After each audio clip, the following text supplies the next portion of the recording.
Bonjour à tous, je suis ravie de vous retrouver aujourd'hui pour une nouvelle vidéo maroquinerie, sac. Et aujourd'hui, comme la dernière vidéo que je vous ai proposée, on va parler un petit peu des iconiques de certaines marques, des best-sellers. Dans la dernière vidéo, on a parlé du coup des marques de luxe et aujourd'hui, j'avais quand même envie de parler des marques haut de gamme à moyenne gamme, dans des prix qui sont quand même plus abordables, ou en tout cas qui sont en dessous généralement des 1000 €. Donc c'est quand même pas mal aussi d'avoir un petit référentiel des iconiques dans ces marques-là, je pense, parce qu'on peut aussi trouver de très belles pièces, voilà, à des tarifs plus corrects et en tous les cas plus accessibles et cagnottables, comme on dit, plus facilement. Donc je me suis dit que ça serait une bonne idée de vous parler aussi de cette catégorie de produits. J'espère que la vidéo va vous plaire et on commence tout de suite, c'est parti.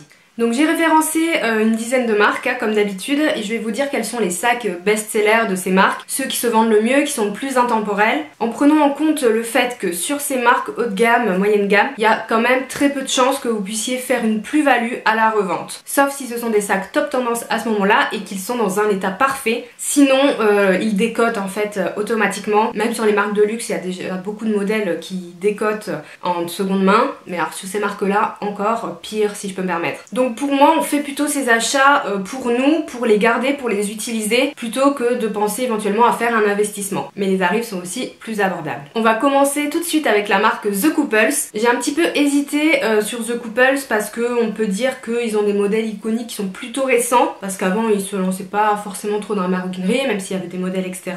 Donc je classerai plutôt dans les best-sellers le Irina et le Emily. Personnellement, j'ai une grosse préférence pour le Irina, parce que je préfère vraiment cette forme qui rappelle le Alma Bébé de chez Vuitton. Je suis un peu moins fan du Emily, surtout qu'il a l'air très rigide, etc.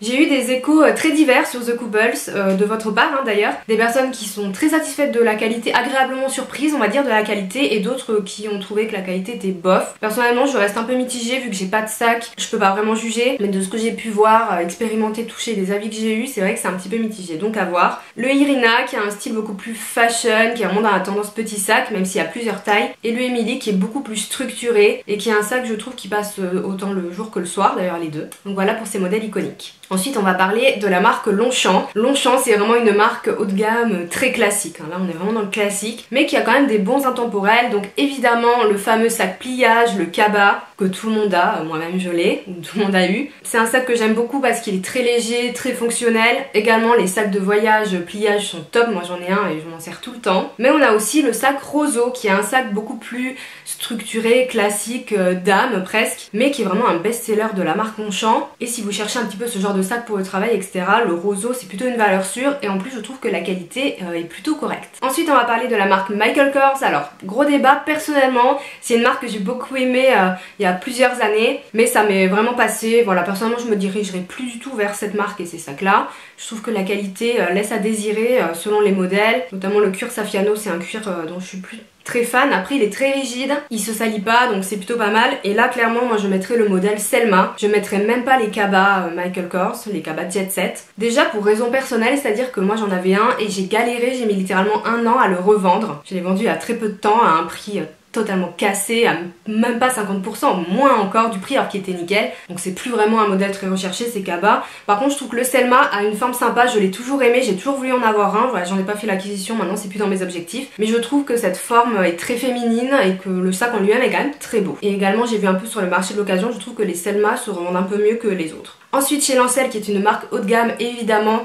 on pense tout de suite au sac Premier Flirt, le fameux sac seau. Alors ça vraiment je pense que cette forme on aime ou on n'aime pas. Personnellement je sais pas trop, je suis pas fan des sacs seaux en général, pas par rapport à leur esthétique mais par rapport à leur praticité. Pour moi je trouve que c'est pas très pratique, donc je me tournerai pas trop vers ce modèle là personnellement, mais ça reste quand même vraiment le best-seller, hein. C'est vraiment le sac le plus vendu et je pense que c'est le sac auquel on pense quand on parle de Lancel. Au niveau de la qualité, tout pareil chez Lancel, il y a un peu à boire et à manger comme on dit, mais je pense que sur les intemporels comme celui-ci, on peut quand même être sur une qualité, un rapport qualité-prix qui peut être correct, quoique Lancel ça peut quand même monter un petit peu vite aussi. Dans la marque que j'aime beaucoup, Lancaster, on a le fameux sac Polochon, ce fameux sac forme bowling avec des courbes un peu arrondies, qui est un peu dans le même style que le Speedy de Vuitton, dans l'esprit du sac bowling, mais lui c'est vraiment le sac bowling par excellence. Lui je le trouve très beau, j'ai failli l'acheter d'ailleurs et j'avais acheté le Kaba Michael Kors à la place, j'ai vraiment regretté. J'ai failli l'acheter en rouge, il est magnifique, j'adore ce sac, je trouve très chic. Ma copine Céline là en bleu marine, vraiment je l'adore. Si vous aimez les sacs bowling comme moi, je pense que c'est un sac qui pourrait vous correspondre. Rapport qualité-prix correct chez Lancaster, il y a plein de couleurs. La seule chose c'est qu'il est en cuir lisse, du coup ça peut s'abîmer plus vite, il va être plus sujet aux griffures etc, donc il faut en prendre prendre soin. Mais si vous cherchez ce genre de petit sac bowling, pourquoi pas chez Lancaster. Dans la marque Claudie Pierlot, donc là on n'est pas du tout chez des maroquiniers. J'aime beaucoup également Claudie. J'ai un petit peu hésité entre deux sacs, du coup je vous ai mis les deux, le Angela et le Anouk. Le Angela c'est un sac que je possède et que j'adore, je trouve très très beau. Je l'aurais pas forcément mis dans les iconiques, mais en fait ça fait quand même plusieurs années qu'il est là,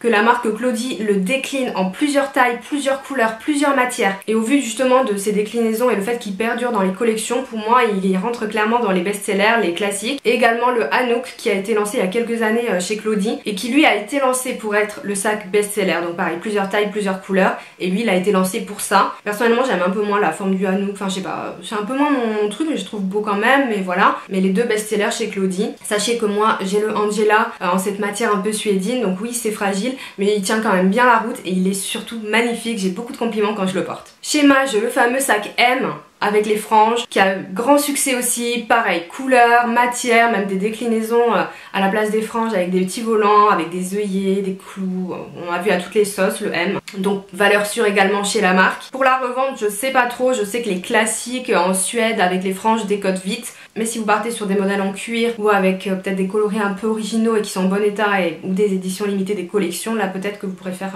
une plus-value intéressante à la revente. Chez Vanessa Bruno, le fameux cabas pailleté, donc pareil, décliné en toutes les matières, toutes les formes, toutes les tailles, toutes les couleurs. C'est des sacs que je possède, vous l'avez peut-être vu dans mes vidéos précédentes, donc moi j'ai en cuir, j'ai ceux aussi en toile, dans plusieurs couleurs et tout, moi c'est des sacs que j'adore. Je trouve que le cabas Vanessa Bruno c'est une valeur sûre pour un sac, soit du quotidien, soit si on veut s'acheter un petit sac coloré, parce qu'au final sur les cabas les plus petits en tissu, vous pouvez avoir des prix abordables et surtout il y a souvent des promotions aux Galeries Lafayette, notamment si vous cherchez des sacs colorés, ils sont très souvent en réduction. Et pareil sur internet, de toute façon pour toutes ces marques vous pouvez trouver des réductions, des ventes privées, des bons plans, ou même utiliser Igral pour avoir du cashback, donc il y a quand même vraiment moyen de payer un petit peu moins cher. Chez Gérard Darel pareil, j'enfonce un peu des portes ouvertes, mais le modèle 24 heures que j'ai aussi et que j'adore. En iconique plutôt le 24 heures que le 48 heures qui est beaucoup plus gros. Le 24 heures il a la forme parfaite, vraiment pour le quotidien, pour le travail, pour tous les jours, même pour prendre 2-3 affaires pour aller dormir. Moi il m'a suivi pendant des années et le cuir est très résistant, c'est vraiment un sac de très bonne qualité.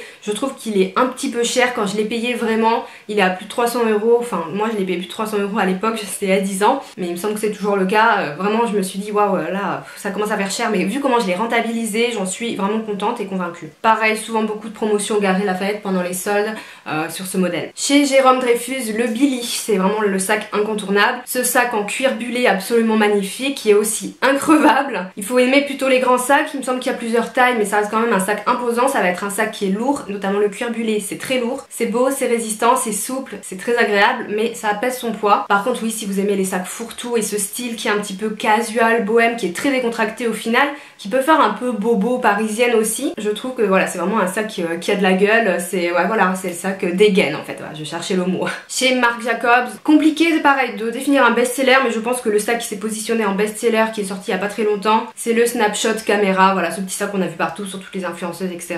C'est lui qui se positionne en nouveau sac iconique de la marque, donc voilà pourquoi j'ai porté mon choix sur celui-ci. Beaucoup de couleurs, beaucoup de tailles, c'est un sac que je trouve très mignon, qui serait trop petit pour moi personnellement, mais que je trouve vraiment sympa, et je trouve ça cool aussi qu'on puisse changer un petit peu les bandoulières, parce qu'il y en a plusieurs, même on peut les acheter individuellement, d'ailleurs je les trouve très cher, mais j'aime bien ce côté personnalisé, et c'est vraiment un sac très pointu dans le sens fashion tendance quoi, c'est vraiment le sac de la fashionista. Chez Karl Lagerfeld, le sac K signature est le plus iconique, donc ce sac un petit peu structuré, rectangle, avec la signature Karl dessus, donc ça c'est très équivoque, hein. Il y a vraiment marqué le nom, donc voilà, c'est assez voyant. Pas mon style perso, d'autant que je suis pas très fan de Karl Lagerfeld en général, de ce qu'il propose au niveau de la marque, mais voilà, ce sac signature c'est vraiment le sac le plus iconique et je sais qu'il plaît à beaucoup de monde. Celui-là aussi est très pointu, mais si vous le portez vraiment, si vous avez vraiment un style affirmé ou un peu épuré, je trouve que ça peut faire aussi vraiment très élégant, pourquoi pas. Après je trouve que c'est moins un sac de tous les jours quand même, je trouve que c'est plutôt un sac d'occasion. Chez Furla, le petit Metropolis qui est un sac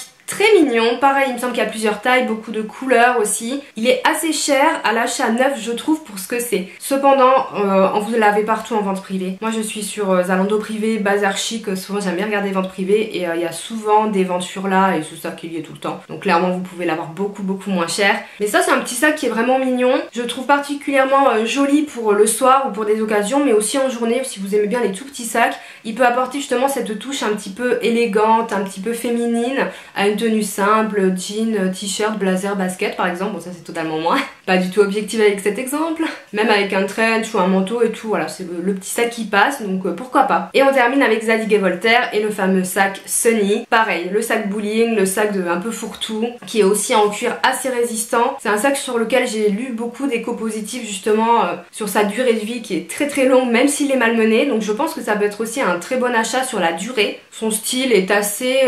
il est... Du coup, c'est marrant parce que par rapport au Lancaster qui a aussi la forme dite bowling, celui-ci est beaucoup plus casual, il a rien à voir. Il fait beaucoup moins sophistiqué, mais après il peut être aussi porté avec des tenues élégantes, mais il fait vraiment aussi un peu dégaine comme le Billy. Et ça c'est vraiment des sacs faciles à porter, ça peut être aussi je pense des bons investissements perso pour des sacs comme je vous disais sur la durée. Ça y est, j'ai fait le tour de toutes les petites marques. Évidemment, je peux pas couvrir toutes les marques, mais si vous voulez d'autres vidéos dans le style ou que vous avez d'autres propositions de marques, n'hésitez pas à me les donner en commentaire. Et je vous attends en commentaire pour échanger ensemble sur le sujet. Vous pouvez liker la vidéo si elle vous a plu et pourquoi pas vous abonner à ma chaîne si vous en avez envie. Pour ma part, je vous fais de gros bisous et je vous dis à bientôt. Ciao!